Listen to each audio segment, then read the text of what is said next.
Maman, comment on fait pour rejeter la dispute?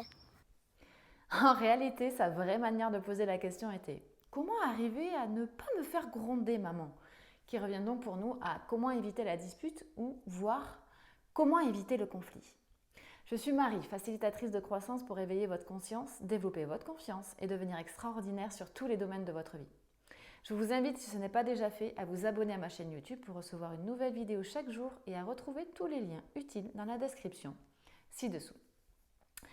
La première des choses dont il faut prendre conscience, c'est que la dispute, le conflit, part du fait que l'un ou l'autre des personnes n'exprime pas clairement, mais alors pas clairement du tout, ses attentes.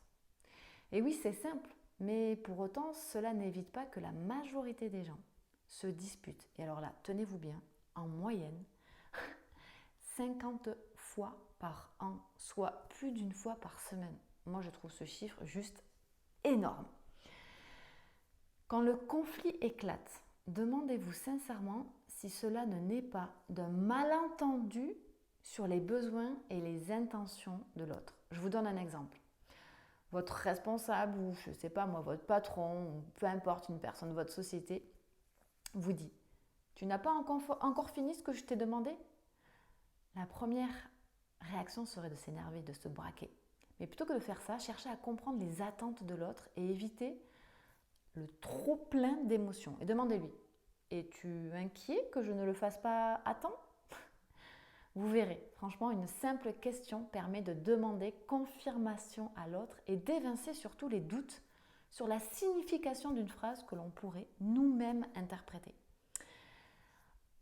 Ensuite, ayez le courage et osez exprimer votre désaccord. S'exprimer immédiatement sur ce que vous ressentez permet de désamorcer le conflit. Souvent, nous pensons qu'il ne faut rien dire et donc on garde le silence, ce qui peut être une solution à l'unique condition que vous ne sentiez pas frustré et que cette frustration sur laquelle vous mettez un couvercle ne s'exprime pas plus tard et vous explose à la figure comme une cocotte minute. Alors, respirez et osez dire tout simplement et avec authenticité ce que vous pensez. Une chose qui fonctionne bien également, c'est de dénouer la situation perturbante dans l'heure avant même que la colère ne se cristallise. Posez-vous et analysez le conflit.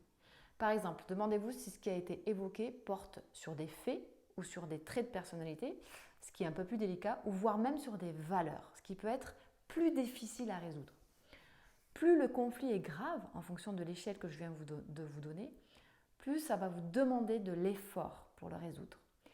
Mais la vérité réside dans le fait d'élaborer ensemble des solutions, car résoudre un conflit, ce n'est pas une compétition où il y a un gagnant et un perdant. Vous devez savoir éviter d'accuser l'autre de tous les torts et apprendre à reconnaître les vôtres. Et ça fait un peu mal.